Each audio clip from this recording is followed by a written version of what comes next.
Wisdom, the final frontier to true knowledge. Welcome to Wisdom Trek, where our mission is to create a legacy of wisdom, to seek out discernment and insights, to boldly grow where few have chosen to grow before. Hello, my friend. I am Guthrie Chamberlain, your captain on our journey to increase wisdom and create a living legacy. Thank you for joining us today as we explore wisdom on our second millennium podcast.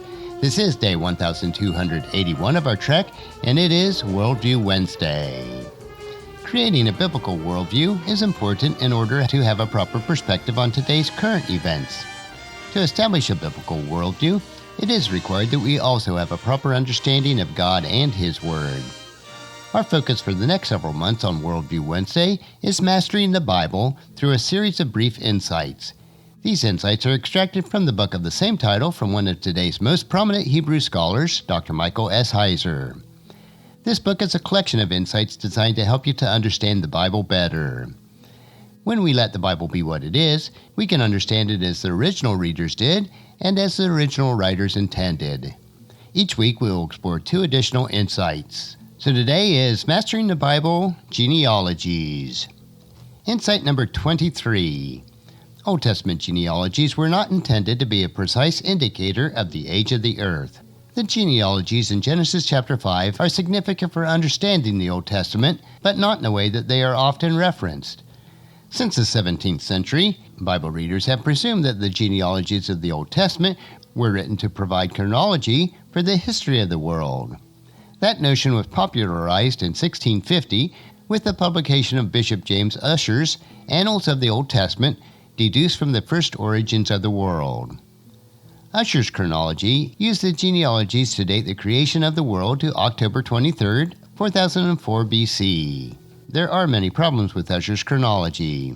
It would, for example, put the flood at the time of the building of the Great Pyramid of Giza. Even if the flood was a regional and not a global event, it would have made the construction of this pyramid unworkable due to the proximity of the Nile and the Nile Delta. Egyptian records prior to and after the Great Pyramid construction say nothing about the Great Flood during this time. However, the real problem with Ussher's work are biblical. Ussher was unaware of certain things that are common knowledge to the biblical scholarship today. For example, manuscripts of the Hebrew Bible do not at all agree when it comes to the genealogical sequence or numbers of years of the pre-flood individuals listed in Genesis chapter 5. The sequence of the generations in Genesis chapter 4 and 5 are also not identical. This has led scholars over the years to propose that the genealogies are selective, which is obvious from the genealogies of Jesus in the New Testament. While gaps are possible, there are other issues that speak to the deliberate construction of the genealogies. Several scholars have proposed that the year numbers in Genesis chapter 5 have a mathematical explanation, in effect, a cipher or code, meant to telegraph information about the individuals in the list. However, none of the proposals have won consensus of acceptance. Another approach has observed that genealogies from contemporary literature follow a pattern evident in Genesis chapter 5. Specifically, several genealogies from the Old Babylonian period arrange names by 10, even when the results do not account for people known from other sources to have lived in the same periods. In Genesis chapter 5, there are 10 generations before the flood and 10 after the flood. The listing may, therefore, be selective.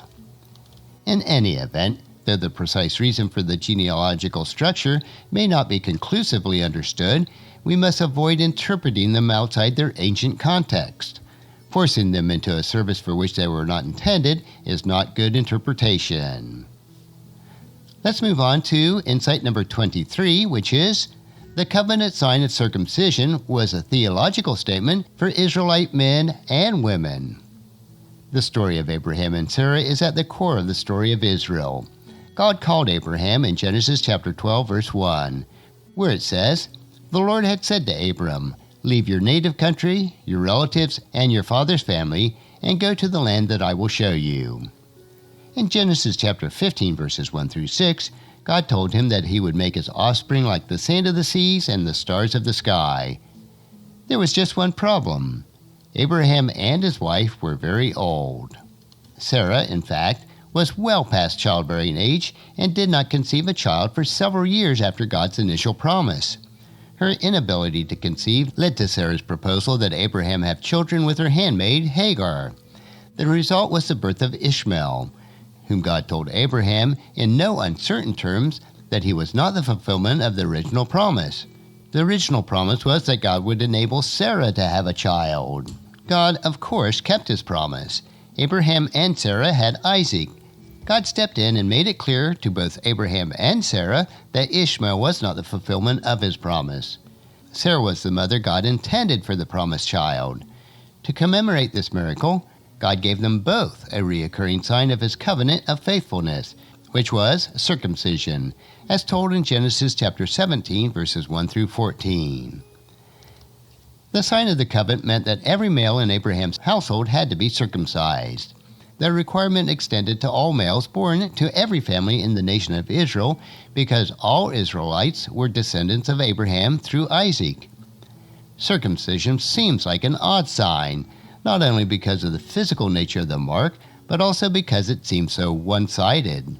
Of what possible relevance could circumcision have for Israelite women? What's the point in the first place? Because of the sexual nature of the sign of circumcision, the ritual mark was an important theological reminder to both genders. The sign would have taken both the men and women back to the fact that they and their children only existed because of divine intervention. Women would also be reminded of the importance of having husbands who were members of the Israelites community to pass on the bloodline of Abraham, Isaac, and Jacob. Bearing children to Gentile men in the Old Testament would have been a covenant transgression unless a man joined the people of Israel, which would have required circumcision. As unusual as the sign of circumcision seems to us today, it was a theological statement in its time. This is one important role of ritual, to transport and fix their minds to a transcendent idea. And that will conclude this week's lesson for another 2 insights from Dr. Heiser's book, Mastering the Bible. Next Worldview Wednesday, we will continue with 2 additional insights. I believe that you'll find each Worldview Wednesday an interesting topic to consider as we build our biblical worldview. Tomorrow we will continue with our 3-minute humor nugget that will provide you with a bit of cheer, which will help you to lighten up and live a rich and satisfying life. So I encourage your friends and family to join us and then come along with us tomorrow for another day of Wisdom Trek, Creating a Legacy. If you'd like to listen to any of the past 1,280 treks or read the Wisdom Journals, they are all available at wisdom-trek.com. And I encourage you to subscribe to Wisdom Trek on your favorite podcast player so that each day's trek will be downloaded to you automatically.